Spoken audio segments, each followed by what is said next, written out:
Voice of Punjab TV देख रहे दर्शकों का बहुत बहुत स्वागत है। पंजाब की धरती गुरुआं ते पीरां की धरती है, फकीरां की धरती है।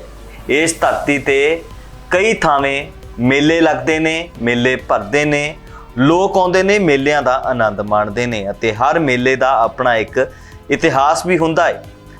इसे प्रकार दे नाल अज सानेवाल दे नज़दीकी पिंड पवा दे विच भी मेला लगा होया है। जीटी रोड तो टिब्बे जांदी सड़क दे उत्ते ये पिंड पैंदा है पवा, जिथे कि अज ज़ाहर पीर गोगा जी की याद दे विच एक मेला लगा होया है। इस मेले का अपना एक इतिहास है। दूरों दूरों लोग इस मेले दे विच शामिल होने लई आउंदे ने। पवा दे आस पास दे पिंडां दी गल करिए तां ये मेला उन्हां लोकां दे नाल ज़्यादा भरदा है जो कि पवा दे नज़दीक रहिंदे ने। तां इस मेले का भी अपना एक इतिहास है। राजस्थान के चूरू शहर के नेड़े गरदहेड़ा शहर विच राजपूत राजा अमर राव होए सन, जिन्हां कोल 84 पिंडां दी जायदाद सी। उन्हां दे दो लड़के जेवर सिंह अते नेवर सिंह ते एक लड़की छबीली पैदा हुई। दोवां लड़कियां दा विआह राजा कुंवरपाल दीआं लड़कियां बांसल अते कांसल नाल होया। कई साल बहुत उपराले करन पिछों संतान पैदा ना हुई। आस पास के लोग उन्होंने निर्वंशी कहन लगे। जोतशी ते पंडितां ने 7 जन्म का श्राप कहा। 9 लखा बाग लगाउण लई कहा। बाग हरा भरा होण ते एक राजा राणी देखण गए। इन्हां दे देखण जाण समय बाग मुरझा गया। राजा दुखी होके जंगल वाल चला गया। राणी बांसल ने गुरु गोरखनाथ की जोत जगाउणी शुरू कर दी ते 12 साल पिछों गोरख की समाधि खुली। ब्रह्मा जी अते इंद्रदेव प्रसन्न हुए। गुरु गोरख 1400 चेलियां नाल बांगड़ देश नूं आ गए। 9 लखे बाग विच धूण लाई। उन्हां दी किरपा करके खारा खूह भी मिठा हो गया।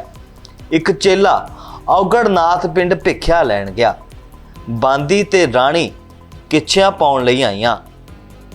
औगड़नाथ हीरे मोती वेख के भिक्षा लैण तो मना कर दिता। अपनी झोली विचों हीरे जवाहरात ढेरी कीते। यह देख राणी ने हैरान होके चेले नूं कहा, मैं बाग विच भोजन लैके आउंदी हां। गुरु जी ने कहा, कल तैनूं वरदान देवांगे। सारा बाग हरा भरा होया। राणी घर मुड़ आई। राणी खुश देख भैण कांशल बांदी नूं पुछया। बांदी ने कहा कि इसनूं सवेरे पुत्र दा वर मिलना है। राणी कांशल झूठ बोल ब्रह्म पूजन बहाने कपड़े मंग लियाई। सवेरे दूजे दिन गुरु गोरख कोल चली गई। गुरु जी ने कहा, अज राणी तड़के छेती ही आ गई। दूजी राणी कहा, बाबा जी अज नींद घट आई। गुरु जी ने 2 जौ दे के कहा, तेरे जौड़े बच्चे होणगे। माता बांशल रोज दी तरह गुरु जी की सेवा विच आई, पर गोरखनाथ जी चेलियां समेत बाग विचों चले गए। राणी उन्हां पिछे रथ विच गई। गुरु जी ने चेलियां नूं पुछया कि आखिर पिछे कौन आ रहा है।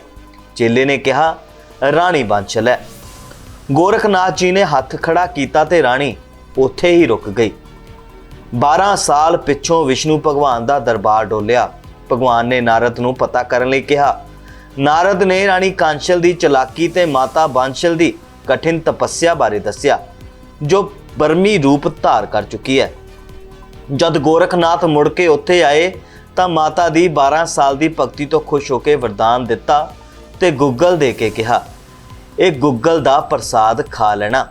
इस प्रसाद नाल योधा पीर पैदा होवेगा। इसनूं दुनिया पूजेगी। झूठ बोल के जो वर लिया उन्हां दे सिर कटेगा। माता बांशल ने घर जाके गुग्गल वंड के नौकराणियां नूं दित्ती। नीली घोड़ी नूं दित्ती। माता बांशल दे पेट नूं देख के नंद छबीली दोष लाउण लगी कि बच्चा साधुआं दा है। राजा अमर राव ने सलाह करके सवेरे रामू नूं रथ दे के माता बांशल नूं पेके भेज दिता। रस्ते विच आराम करन लई बैल खोल दिते।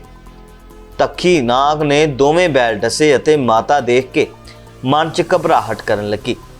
पेट विचों पीर साहब कहन लगे, माता जी फिक्र ना करो, मैं तखी पापी नूं हुणे खत्म करदा हां। तखी दे घरवाली मिन्नतां करन लगी, असीं दोवें सारी जिंदगी तुहाडी सेवा करांगे, रथ लैके राजा कुंवरपाल दे खूह ते पहुंचे। जदों राणी बांसल रथ लैके अपने पेके घर पहुंची तां उसदे भरा अते पिता कुंवरपाल ने फौज नाल लैके हमला करन दी सोची तां पीर जी ने माता जी दे पेट विचों रोक दिता अते हौसला दिता। उन्हां कहा, तुसीं फिकर ना करो, असीं सब ठीक कर लवांगे। माता बांसल जी ने अपने पिता जी नूं युद्ध तो रोक दिता। माता बांसल दी खुशी लई ज़ाहर पीर जी ने कौतक रचिया।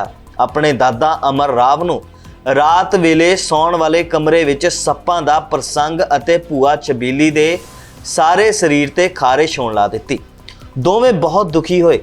सवेरे उन्हां जोतशी पंडितां नूं बुला के कारण पुछया तां उन्हां जोतश ला के दस्सिया कि जिस राणी उत्ते तुसीं झूठी तोहमत लाई वो सतवंती औरत है।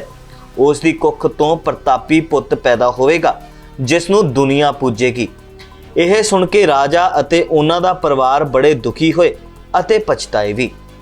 उन्हां अपनी नूंह नूं लियाउण अते माफ़ी मंगण दा फैसला कीता ते राजे कुंवरपाल कोल जा पहुंचे।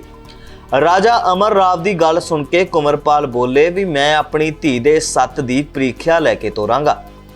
उन्होंने कहा कि खूह उत्ते कच्चे धागे दा ताणा तनवाओ अते अपनी पुत्री नूं उसदे उपर चलण लई कहा। माता बांसल गुरु गोरखनाथ दा नां लैके कच्चे ताणे उपरों खूह पार लंघ गए। उत्थे खड़ी सारी प्रजा ने राणी दे सिदक दी जय जयकार कीती अते माता पिता बहुत खुश होए।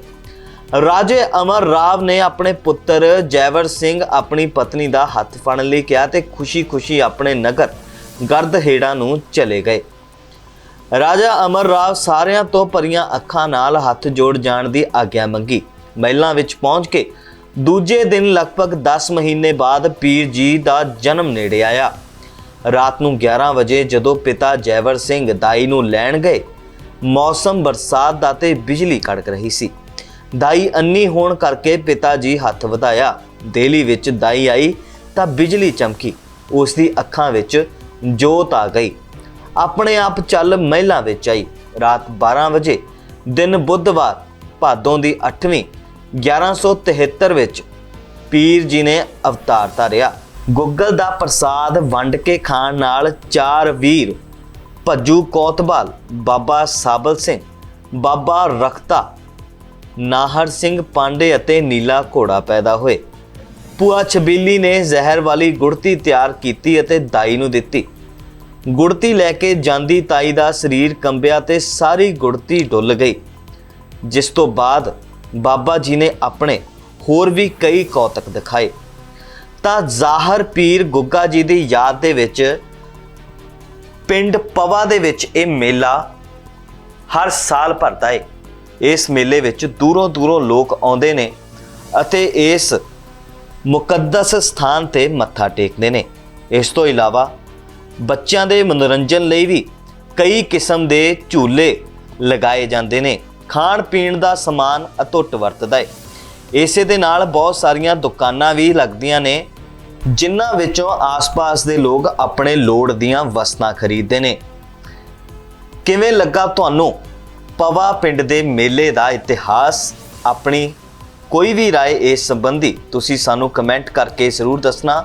देश ਅਤੇ दुनिया नाल जुड़ियां हर प्रकार दी अपडेट्स लई बने रहना साडे नाल ते वेखते रहना वॉइस ऑफ पंजाब टीवी।